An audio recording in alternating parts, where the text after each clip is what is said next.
Good afternoon, everyone, and welcome to this program, Colombian Presidential Elections. My name is Lina Delgado, Executive Director of the Colombian American Association.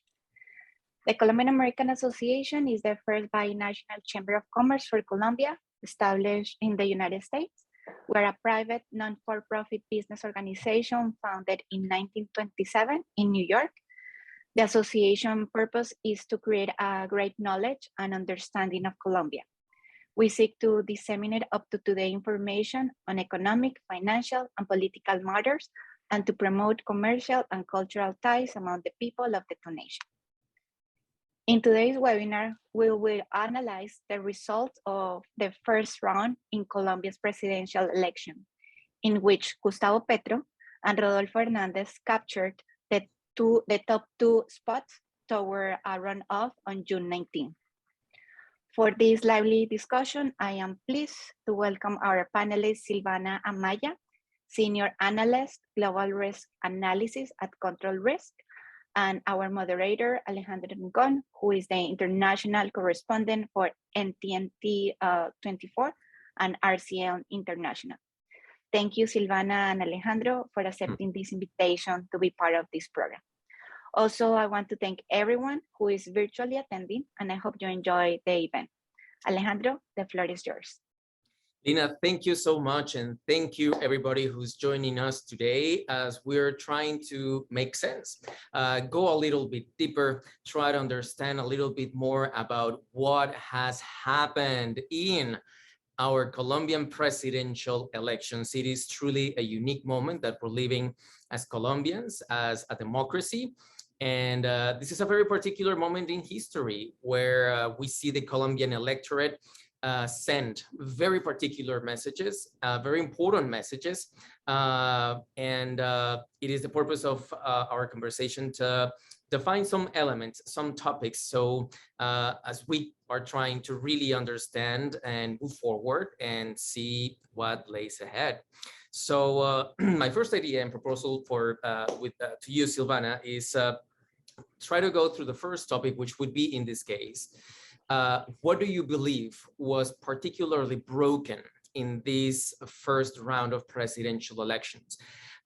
Thinking about the fact that, as we have heard already extensively, the two candidates that finally made it to the runoff, to the ballotage, have been the ones who are enabling the discussion about a change.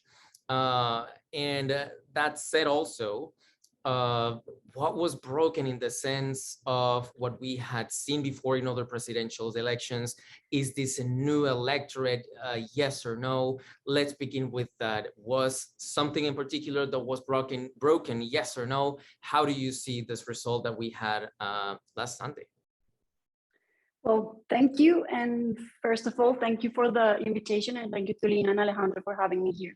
Yes, definitely we are on a situation that maybe not many of us saw it coming, and it's very interesting the scenario that we're seeing right now, having Rodolfo and Gustavo Petro both facing each other in the runoff of these elections in Colombia to dispute for the presidency. For your question, something was broken? Yes, definitely. Definitely something was broken, and it's traditional politicians, traditional politics. And what we expected, we all, maybe most of us expected to see Federico Gutierrez facing Gustavo Petro, which would have been the most likely scenario, as many of us saw it for the past 6 months, or maybe after the elections, the consultations in March. But I think that this message is loud and clear for the country. The Colombian citizens, Colombian nationals want a change. They want a change. They are asking for a change. They no longer want someone sitting in the Palacio Nariño saying that this is following the traditional politics, the Centro Democrático, the Democratic Center, the Conservative Party, the Liberal Party. So all these parties that we cannot say they're going to not play a role, an important role in the next 4 years, because they have an important participation in Congress. But it is clear that they are not playing the game that they want to play. They are not choosing who is going to govern Colombia for the next 4 years, and they're not playing an important role on how public policy and the economic model of the country will be defined. And I think something is also broken for the left. It is broken because the left would not have ever chose a scenario like this. The left, and Gustavo Petro was very clear on saying that this is the first chance, not the first chance, because 4 years ago we had a similar situation, but the scenario was very different. But in this case, I think Gustavo Petro would have never wanted to be sitting or facing someone like Rodolfo Hernandez that took away his message of change, that took away his anti-establishment position, in a way that now he is trying even to be portrayed as the most close, or the person closest to the establishment, which is something that we have never imagined a couple of weeks ago. So it's very interesting. And to respond to your question, yes, the establishment has been broken. And I think we are seeing something that definitely calls everybody's attention, not only in Colombia, but also in other foreign countries that are looking into Colombia to see what's going to happen in 2 weeks and a half. It is certainly fascinating. And before moving ahead with our next topic, little reminder to everyone watching that we do want to hear and we want to learn about your questions. Remember, the chat section is there for you and is ready for you to be able to type in your questions. We're going to have a brief space as we get close to the end of this conversation to have your questions as well, and to make you part of this debate, because after all, it's our democracy, it is our interest, it is a fascinating moment, as we have been saying. So that's it. I want to know about the next idea for us to debate, which is also the fear factor. And by the fear factor, I mean the context in which this presidential election is happening, understanding that probably you can tell me whether or not this is precise, Lina. This is why you're our expert to be able to make sense of all of this.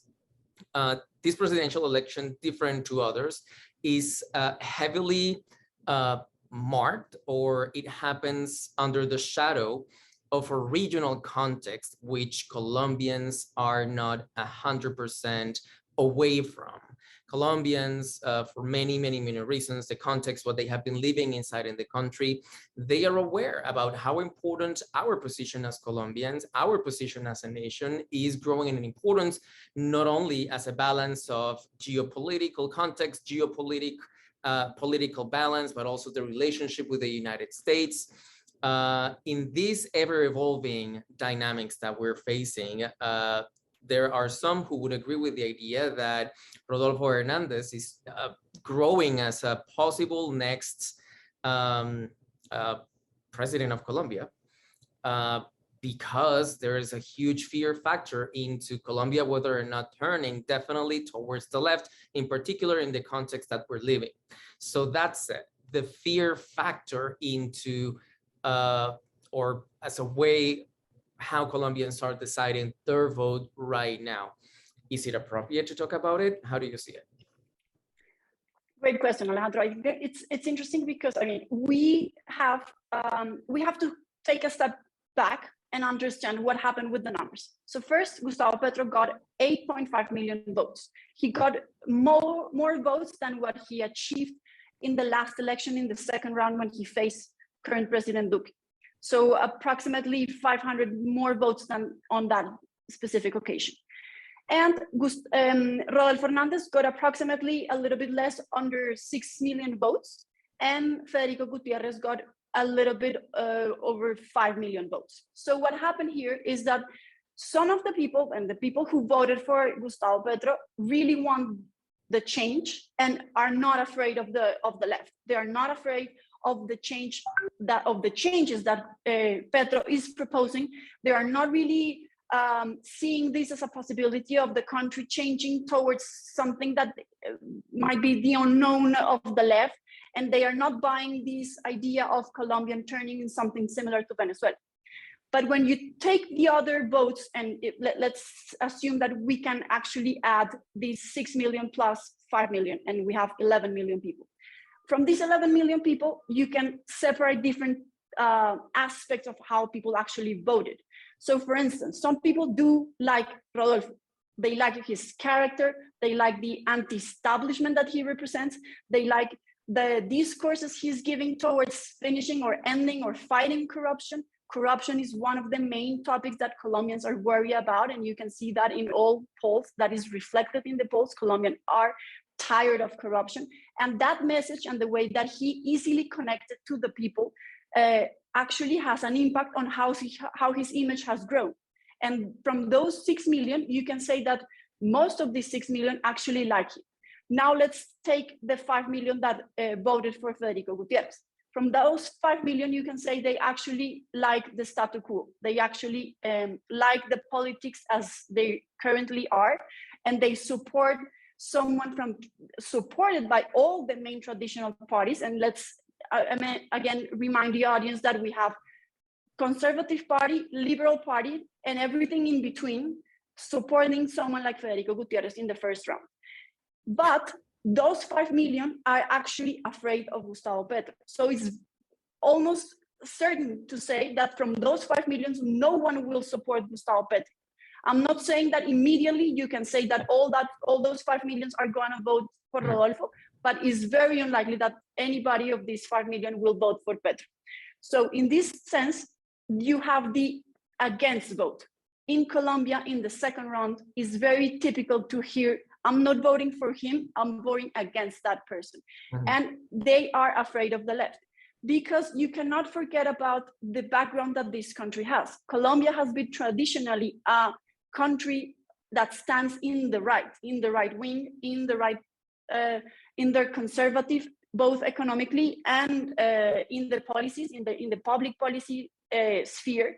So you can definitely say that they are afraid of the left, that they are afraid of everything that reminds something similar to what the left represents in this country. And what is that?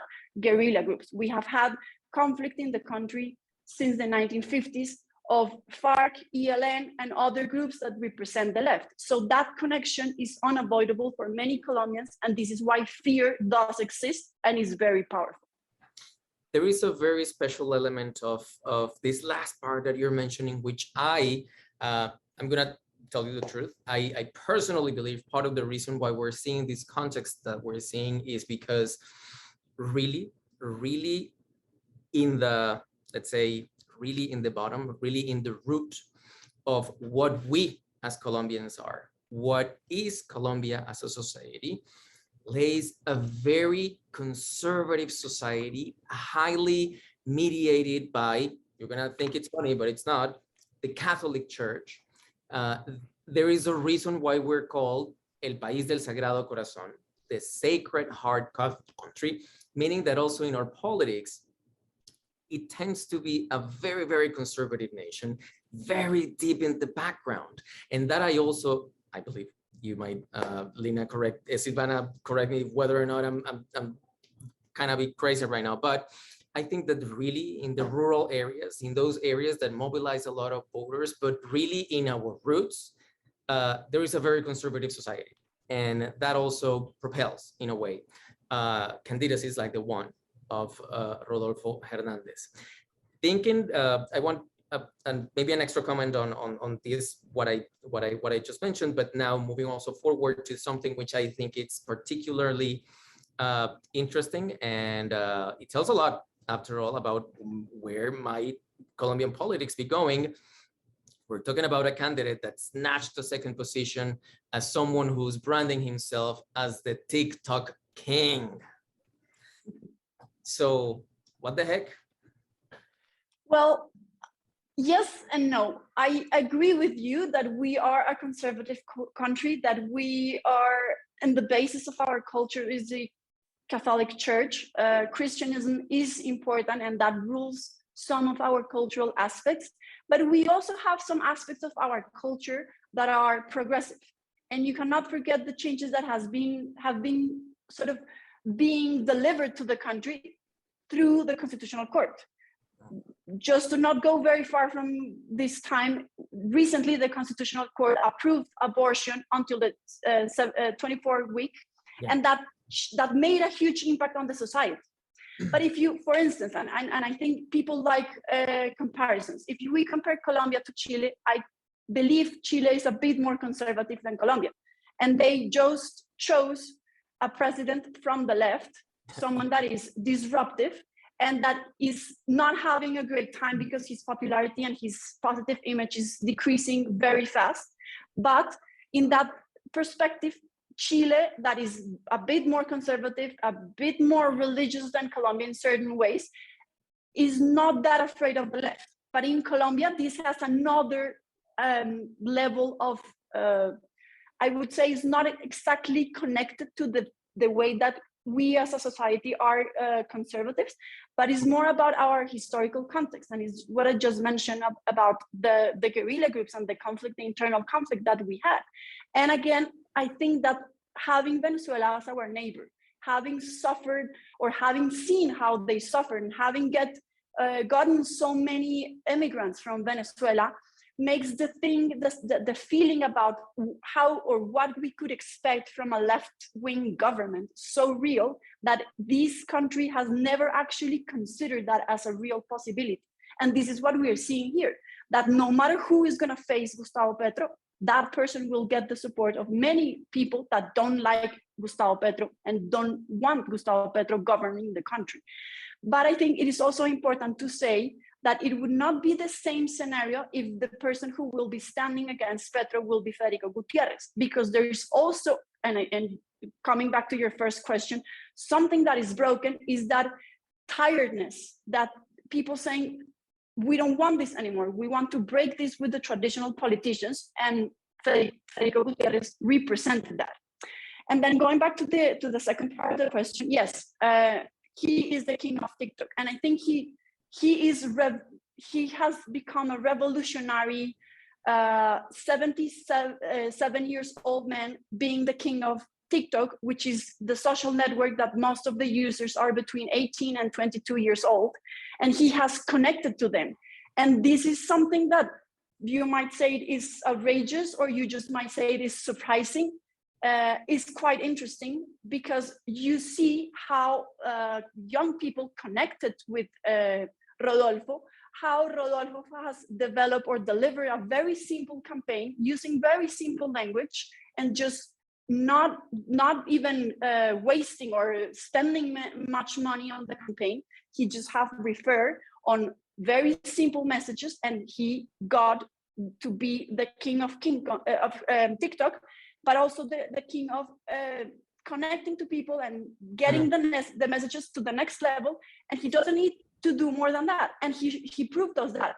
Remember that in the last week, the candidates went to several debates. He decided to reject every single invitation. Yeah. He didn't go to any of the debates. Did that matter? Well, it didn't. He showed us that traditional way of doing things, of campaigning, doesn't matter anymore. You just gave me a very interesting idea to do a follow-up on this issue in particular, and it has to do with the possible or not awakening of a different Colombian electorate. Is it still too early to try to see whether or not part of what's been broken has to do with the fact that there is some sort of a generational switch, change, progress, a generation of voters, not necessarily younger voters, but voters who are much more digitally savvy. They have traveled the world a lot more. They have, studied, or they have seen the world in a different way. All of this connected to part of the reasons why Rodolfo Hernandez snatched the second position into this presidential runoff that we're heading towards next June the 18th. What about this idea of a real generational switch and the role of, or the possible awakening of a different Colombian electorate? Is this a factor on this election, or yeah? Yes and no. And again, it's this question that is tricky because yes, of course, he has been very savvy in using technology, in using social media. He has not been a politician that goes to the public square and give huge speeches. You saw that in when the results were out on Sunday. the candidates gave these huge speeches full of people in these big parties, big celebrations. Rodolfo's speech was on his kitchen, sitting by himself, filming himself and saying some words that convince people he is different. So I guess somehow the young population are connecting with him through technology, but he's not only being supported by young population, he's also being supported by other members of other age groups that are also keen to see a change.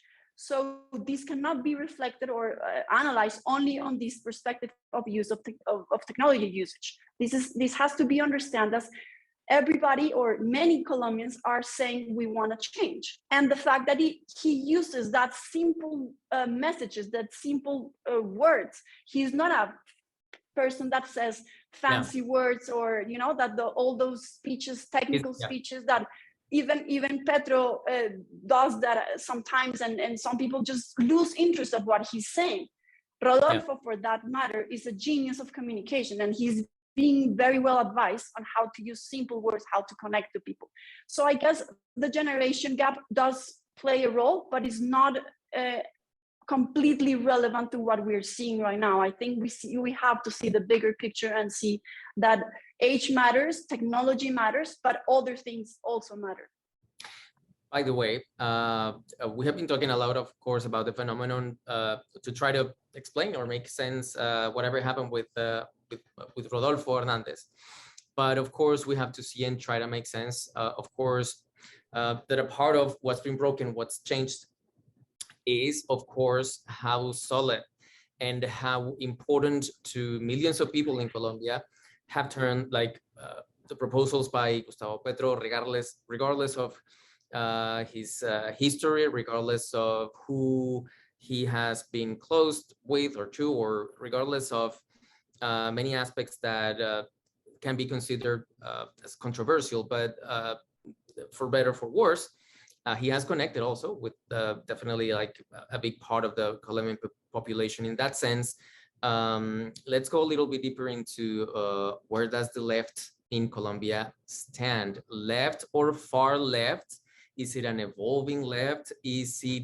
How do you see, after all, political movements gravitating towards the left on this particular moment, and having Gustavo Petro as the guy who is like the leader of the faction of the country who wants to go left? This also, I mean, recognizing and acknowledging really that the nation has not had never in its years of history someone at the presidency who has had this kind of politics as their north. So the role of the left, where does it stand now? How do you see it? Well, yes. Okay, first I have to say, we can't forget that Petro got 8.5 million votes. That's already a huge win for the left in this country. And especially because, again, saying and reminding everybody that this country is a country that has always voted for the right, and probably the most leftist country governments that we had in the past 30 years have been probably Ernesto Samper and the second government of Juan Manuel Santos. But besides that, we have been always very, very much on the right side of the politics. It is true that he has been evolving. I can't say he has a point of view. He has reflect on his own mistakes. He has reflect on the situation he's standing right now. He has been campaigning for probably over 5-6 years already, because as he lost against President Duque 4 years ago, he got an immediate seat in Senate. And from that position, he has been campaigning, and he has been leading the opposition to Duque's government. And in that position, he has been able to connect to people, especially taking into account the protests that the country went through in 2019 and then again in 2021.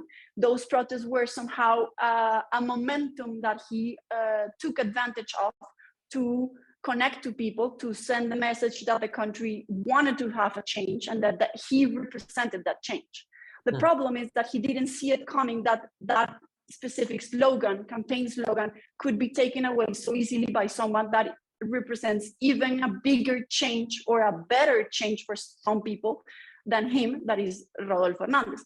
But for Petro, is interesting because he has gained some support. And let's not forget again the role that Francia Marquez has played as his vice president formula.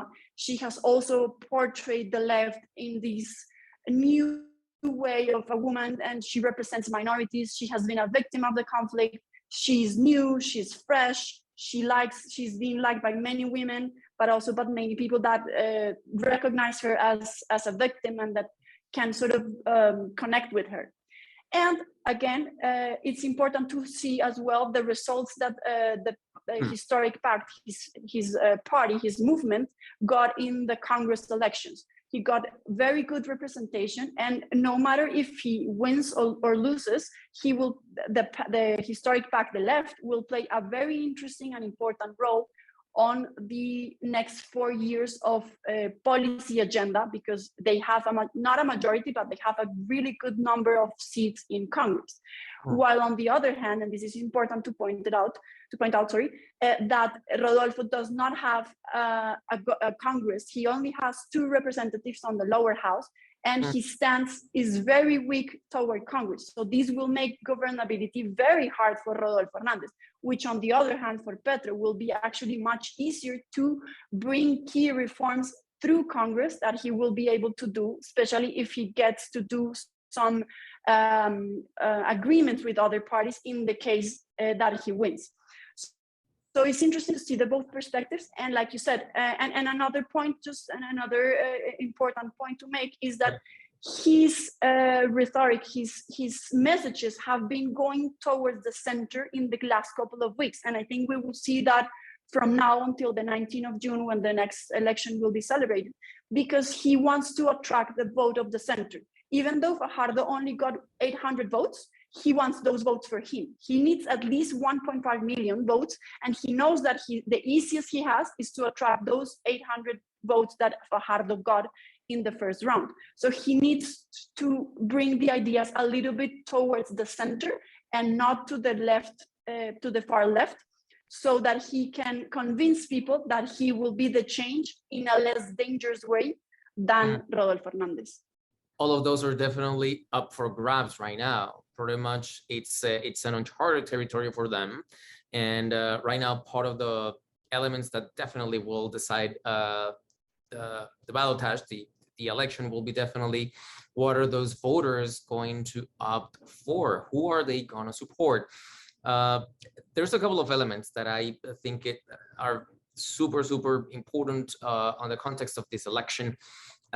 Most importantly, they really help us understand also what's happening also in Colombian politics.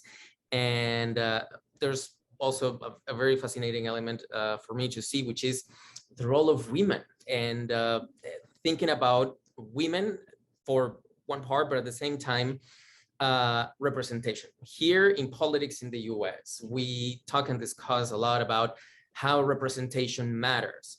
So Latinos want to get in politics, Asians want to get into politics, the African American community, they have a super important role in politics in America. But in Colombia, this is definitely not so much discussed as like a very defined and important role. However, what we're seeing in a candidacy like the one of Gustavo Petro is that definitely representation matters. And African and Afro-Colombians and women and those communities in Colombia that have been marginalized forever probably are understanding a little bit more about how the representation in government matters. How about supporting candidates who are going to fight for the interests? They matter, and they need vote, and they need support, and they are part of the nation and its politics, and they are part of the reason why this election it's unique in a way. So having said that, is it correct, Silvana, now your turn, the role of women in this presidential election and minorities, and how the representation matters, and how this is also an important thing? Just with a quick note of like a visual image that I keep in my mind after the election on Sunday.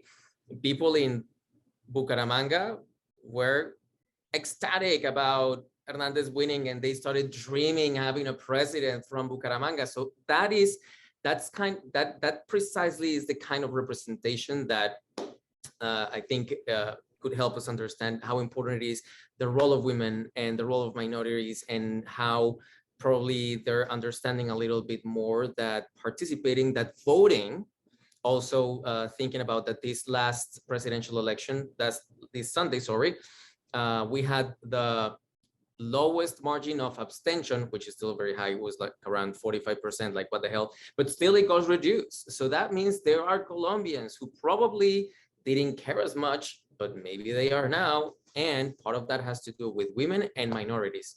What do you think about? I think it's interesting to say that I believe that debate and that representation matters was a bit more important during the round of voting in March, when we had Congress votes and when we had inter-party consultations, because Francia Marquez was leading that image of women being represented. Mm-hmm. But after that happened, that debate kind of downgraded in the importance of what people were saying or were thinking, because somehow you saw only men as candidates. We didn't have a woman after Ingrid Betancourt decided to retire from the race and support Rodolfo Hernandez a couple of weeks ago. So we only had men left. And I think that debate was not like that important anymore, unfortunately, because I do believe that politics needs that change. And I think in a country like the US, that has been shown, and that is important to take into account. And don't forget that Rodolfo Hernandez vice president formula is also a Black woman, Marlene Castillo, that she has not gained that much attention of media. I mean, she does not represent the victims of the conflict, but she is a unique woman that also reflects a change. However, that debate has not been that important right now. And because Rodolfo Hernandez's message has been clear and focused entirely on anti-corruption, fighting, and sentiment, he has not opened the door for other debates such as representation. Gustavo Petro tried to do it at some point. He tried to see on his Congress list that he included women, included indigenous, included some other minorities of the country, and that was good for his speech. But then he took that away and he never actually brought it back to the debate. So I don't believe that we will see that being very important in the next couple of weeks. I don't think Gustavo Petro will use it again. He will focus probably on other matters and other more like of the key reforms that the country needs, and that Rodolfo is also not saying much about those reforms. And unfortunately, the debate will not sort of go that direction. That's what I believe. By the way, every day, probably every hour counts. Every movement, every, as you say, word, every speech, every statement, everything matters, especially in such a I don't know, volatile in a way context that we're living. But any latest development that you think is important or yeah, but it's important to take into account, anything like internally in Colombia that you believe can tell us where are we going to finally be moving forward? Is there anything on the upcoming weeks that you think we should be, that it's happening already, that we should pay a lot more attention, or what should we be looking at to try to understand finally which is the direction that the country is going to take? Yes, but I also think that Rodolfo is teaching us that silence also matters. And I'm saying this because if you take into account that in the last couple of weeks, and especially the last week before the first round, there were many debates between candidates, and Rodolfo did not go to any of those. He rejected all the invitations. His stand was silence. He didn't want to participate, and that actually helped him. And we saw the results, right? He won a ticket to the runoff. So silence also mattered. And if Gustavo Petro wants to play this game of attacking Rodolfo and he doesn't attack him back, he's also saying, like, he's sending a message that is being silent against, or exactly to how to respond to those attacks, but that is a way of responding, and that also matters. this is something that we will probably see going forward, and then he will probably not try to avoid getting into confrontations. And he has already said that he will not participate in any debates, so we will not see any debates moving forward to the last couple of weeks that we have between now and the elections and the second run. And I believe that other types of messages, something that some Colombians are waiting, for instance, then naming some of the possible cabinet members, Petro probably will use that on his behalf, will use some names that sort of give the message of calm down, maybe a more conservative or more center standing Minister of Finance, or someone like a Minister of Defense that sort of send those messages that he's being cautious and he's not that to the left. That probably will something that we maybe can expect. On the other hand, I don't think Rodolfo will play the same cards. I don't think he wants to bring any names because he actually wants to be wants to keep the focus of the image. Like, he is the attention. He wants all the attention on his behalf. He doesn't want anybody to be asking, okay, what his possible Minister of Finance could be and what role would he play. No, he wants to keep the attention on himself. And I don't think we will see many names being appointed on his behalf. Maybe we would, but I don't believe we would. And I believe that the supports of the traditional parties, I mean, Federico Gutierrez reacted quite fast, and he, on his concession speech, he said that he will support Rodolfo Hernandez without expecting anything back. And this is not an alliance, this is only a support, and I think that's important to make the difference, the differentiation. And I think we are still waiting for the decision of the center parties of Sergio Fajardo, Juan Manuel Galán. They will be making a decision quite soon. And if they decided to support Rodolfo, I think that will hurt Gustavo Petro unavoidable. Before we move forward, a little reminder to everyone that our Q&A chat is already open. Send us some questions. We're a couple of minutes away from beginning this Q&A with everybody, as we also want to make all of you part of this very interesting discussion. So to close a little bit more, the last part that we have been hearing from you, Silvana, the risk of hyperpolarization. For what I'm getting from you, definitely that's not probably a risk from everything that's been going on. Does it mean, or let's say that, does it mean that this presidential election is cooling off instead of heating up? That's funny. I don't think so. I mean, polarization, we still see polarization, but I just think that the game is different. The game that Gustavo Petro was preparing for that has been preparing for over 4 years was different. They changed completely the game and the rules. So he is still reacting and analyzing how to react with this new player that he didn't expect. Polarization still exists. And obviously we also saw some of the members of the historic pact saying that Rodolfo Hernandez is the secret card of Álvaro Uribe, which is outrageous because he cannot be more different. And I think that they want to make that, they want to sort of copy paste this strategy that they have with Federico Gutierrez and do it with Rodolfo, but that doesn't work. And they are just realizing now that that doesn't work. So they need to come up with new ideas. That doesn't mean that we don't have polarization. We're seeing polarization. The media is also reacting and seeing, like, the first question that they ask is, wait, who is actually Rodolfo Hernandez?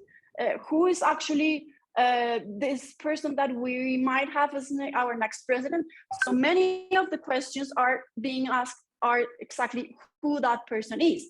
And also we have seen some reaction of the media that called my attention is trying to compare Rodolfo Hernandez with someone, you know, who is he similar to? Is he Bolsonaro? Is he Trump? And he's not. He is unique. He's very different to all these politicians that we have seen that have been broken the sort of the seal of the traditional politicians in not only Latin America, but in the world. And he cannot be compared to any of those. He can be compared the way that he got to this point, that being like this wild card, and we at Control Risk has been saying since I don't know, since September, that he could be the wild card, and he actually ended up being the wild card, the sort of anti-establishment candidate that surprised us all. But the way that things are right now cannot be compared to what we could have expected if Federico was the one playing the game. In that specific scenario, I think polarization will be much worse.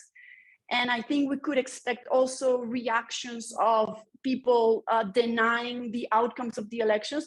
But right now, as things stand today, I believe that everybody is expecting a possible win of Rodolfo Hernandez and will accept that outcome because it's someone that is breaking everything surrounding traditional politicians. Please allow me a little license. As we say in Spanish, es el palo del reinado. I mean, it's something that we didn't consider as possible, but then yet it's happening, right? Just a very quick note, because we're about to get into the Q&A, and I really want to get as much questions as we can, which is also very important, and for us to also discuss the role of age and politics in Colombia. We're just about to possibly have a president who's beyond 70, so Colombia is about to have a Biden 2.0. Age and politics, could this be a defining element for Colombia's deciding, no, I don't want this. I'm sorry again, I don't want to hurt any susceptibilities. I don't want this grandpa as my president. Yes, but if you see that grandpa, that person that is 77 years old being a hit on TikTok, dancing, making jokes, he breaks everything. He doesn't even allow that message to be sent. People are not that worried and not even questioning his age. They're questioning other things. And some of them are questioning his capability of actually governing a country where he has no support in Congress and where he doesn't really have the experience that being president requires. Some people are questioning that. But the age is actually not being even in the middle of the debate because he somehow has successfully got that away from the debate. Being involved with technology, connecting with young people, being always smiley and different in the way he presents himself, making some comments that are completely breaking the expected. He's been famous for having heated a council member when he was the mayor of Bucaramanga. He has answered one of a CNN interview wearing his pajamas. He is completely out of the box. And I think that has taken the age aspect out of the debate. All right, let's just move already ahead with the Q&A. We're gonna try to get as much of your questions as we can. They're all pretty fascinating and they're all connecting directly to everything that we have been talking about. So let's randomly take it. Diego Usurieta is asking you, Silvana, kind of a forecast on the possible 100 days of an eventual Hernandez presidency. He's got a huge interest into economic measures. What do you see from what we already know and are getting to learn from him? Possible forecast of his first 100 days as a president of Colombia, if that were the case, of course. Thanks, Diego. This is a great question. And it's not easy because we haven't seen really, beyond his program. We don't see much of what exactly is he thinking about. And we don't know who is surrounding Rodolfo. We don't know who his economic advisors are. But from what he has said and from what we have been sort of trying to get in the messages that he has been sending, we could say he will probably ask for the economic status, like moción económica. Sorry, I don't.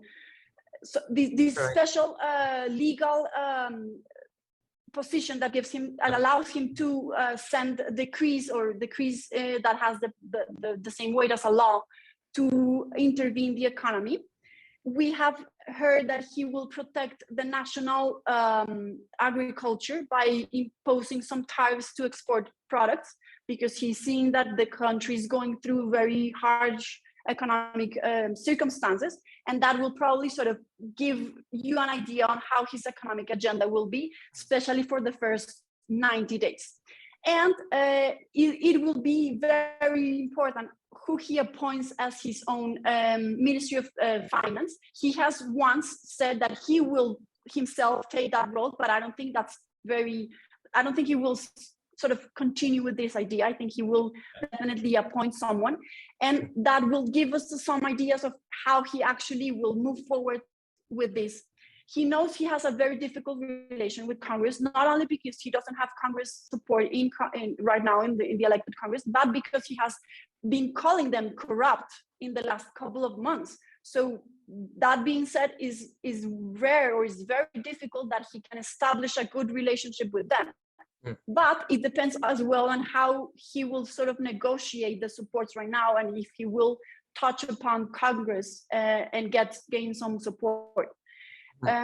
So he will try to protect the national agriculture industry. He will reestablish the relationship with Venezuela. That is what he has been saying, that he will reestablish not only diplomatic but trade relationships with Venezuela. And he will try to help to start sort of getting those quick wins that bring these messages on how he will actually tackle corruption. There's a very interesting follow-up that we have here, and it touches one of the topics that I had in mind, but because we're getting short in time right now, I couldn't address with you, but let's do it through this question. It comes from Michael Scholl. He is asking about the way that an eventual President Hernandez will have to deal with the Congress, and the possible reason to believe that he's going to be effective or not into governing Colombia without having a notorious majority in the nation. Meaning, are we heading or not towards a very uncharted, a very probably murky territory of lack of governance? Is this a risk? Is this something that the Colombian electorate should have in their mind as they cast their ballot next June the 19th? Michael, yes, it's a fair point. And considering the way he has been calling congressmen corrupt, the way that he does not have a natural support in Congress, and the way that we at Control Risk has been analyzing the political risk that we might go ahead if Rodolfo Hernandez actually wins the presidency, is exactly what you pointed out in this question. And is sort of really low governance and a relationship that he goes in one way and the legislative goes in the other way, that they don't really work together, and a very difficult position for Hernandez government to actually pass key reforms. And we know the country needs key reforms. We need a pension reform, we need a labor reform, we need a justice reform, and a tax reform. For that last one, he has already pointed out that the country actually doesn't need a tax reform. And all the economists are actually keen to know how he will handle finances and the harsh economic situation that Colombia is going through without a tax reform. But apparently he's sustaining that that's not necessary, that he can do he can take other measures to actually tackle the finance problem, the fiscal problem that the country is going through. But again, to answer your question, I do believe that we have that huge risk of low governance, of 4 years that not many things happen, and that we see very difficult and very low governability on his side, on his behalf. Now let's take this following question that comes from, wait, I lost it. Okay. So, from Fernando Stein. The question is, well, it's most likely that Hernandez ends up winning. What would Petro need to do in order to win? What do you believe then is like the final boost? I mean, for better or for worse, he won this first round. He's searching for that additional votes that he needs. What would give him a boost? Probably a mistake from Mr. Hernandez or not? Yes, Fernando, this is also a good point, because we cannot just say that focus everything on Hernandez and just forget about Petro. I mean, Petro is obviously had 8.5 million votes that we cannot just forget. The thing is that we believe that he got his seal. I mean, he can sort of reach his maximum amount of support, and it's very difficult for him to grow. While Hernandez has an easy way to grow, Petro, in a way, has already stand on his best outcome ever, and it will be very difficult for him. We had a participation of 55%. Abstention was a little bit over 45%, and last elections on the second round and on the first round was actually 46%. So it only improved 1%. It's very difficult for Colombia to manage to reduce that abstention in votes. So his opportunity will actually be if he manages to convince people that never vote, that don't participate in the elections, in the democracy opportunity that we as Colombians have, and manage to get 1 million votes or 1.5 million votes, which is what he most likely needs to beat Hernandez. But that's very difficult. The other thing, and is one I already mentioned, is that he needs to convince people who voted for Fajardo to support him. But that's also not that easy, because some of the voters for Fajardo will eventually vote for Petro, but some others will use the white ballot that actually they don't like either or, none of the choices. And some others will prefer Rodolfo. So it's very tricky to convince 800 people to vote for Petro. So he knows that his opportunities are not that simple. He needs to work very hard. He needs to work on convincing the no voters to vote for him. But it's a not very clear way how he could manage to get that 1.9 million votes that he needs to win. Now we have a question that's connected to the topic that we were addressing about the role of women in politics in Colombia. This one comes from Laura Ortiz. And she says, Silvana, in terms of the VP candidates, do you see Francia or Marelen taking more of a center role ahead in the second round? Well, Laura, yes, I think Francia, in the case that Petro wins, will definitely play an important role, because she would not only play the VP president that we know that in the Colombian democratic system is not that relevant, but she will probably be appointed as the new Ministry of Women Affairs. That's a ministry that Petro has mentioned he will create, he will open, and she will take that lead. In that case, she will actually have a say in the gender issues in the country. On the case of Marlene, I don't think that's very clear now. I don't think she has already, I mean, she probably doesn't even imagine herself a few weeks ago being the actual probable vice president of Colombia. So she's trying to manage exactly what role she would like to play. And I think that's been already discussed between Rodolfo and Marlene, and exactly how important her role will be. So that's still not very clear. I think we need a little bit more time to see how things will evolve.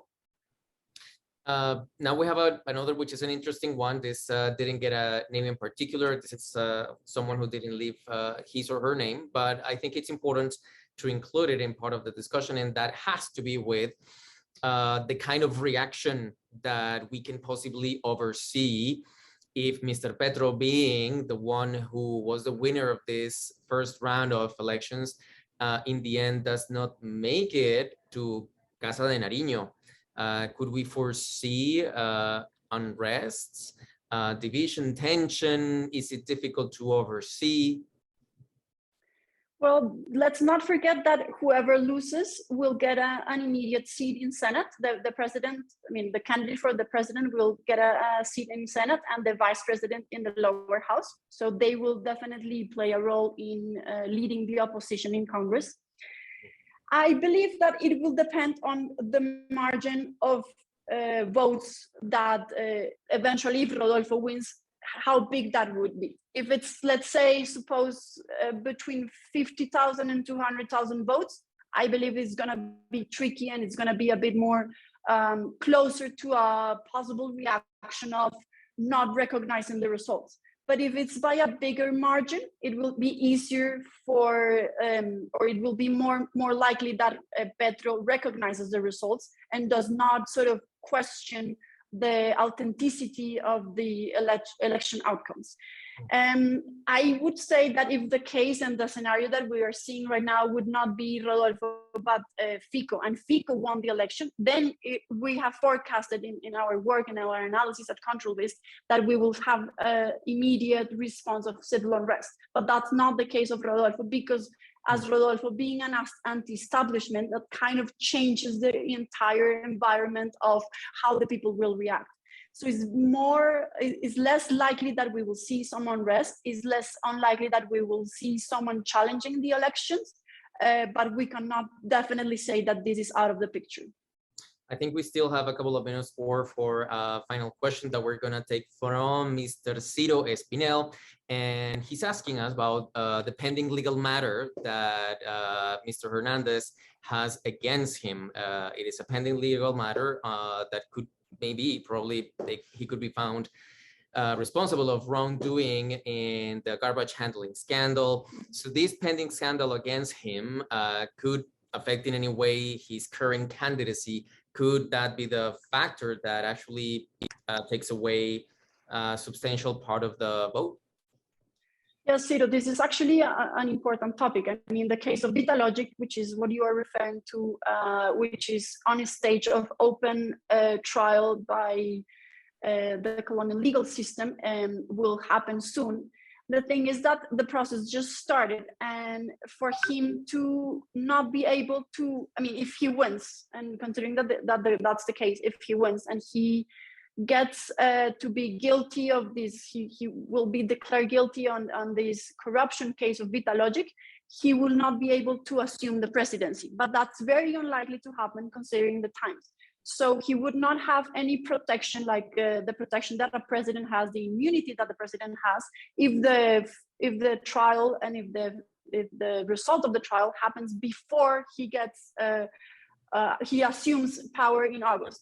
But if it happens after, then things will be different, and it will have to be handled as the immunity of the president that he has. So he will have to be tried not by the regular justice, but by a special committee in Congress that will be formed with the new Congress. So this is kind of tricky.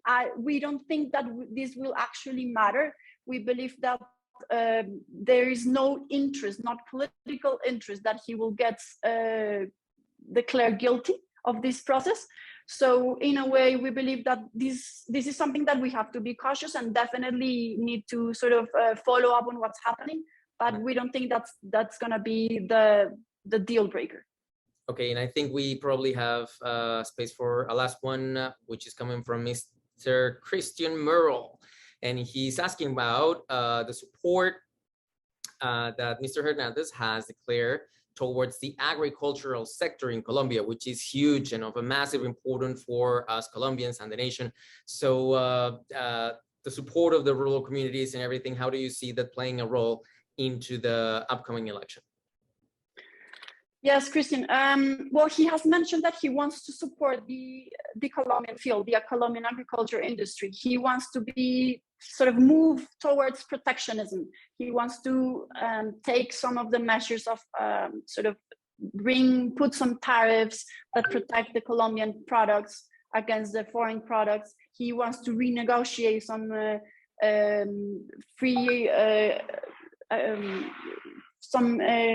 tratados de libre comercio.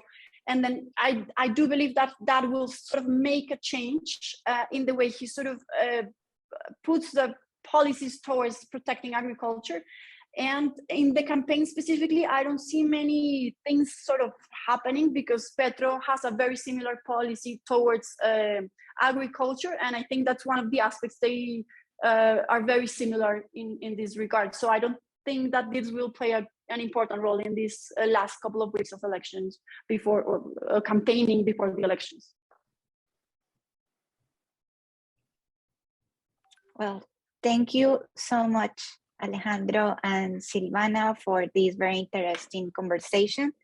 We have so many questions that I wish we could have more time to answer, but this is an opportunity to invite Silvana and Alejandro to follow up after June 19th and to see what is going to happen and who is going to be the next president of Colombia. So thank you again. And thank you for all of the participants. And I look forward to meet you again soon, hopefully after June 19th. Have a nice day and thank you. Thank you, everyone.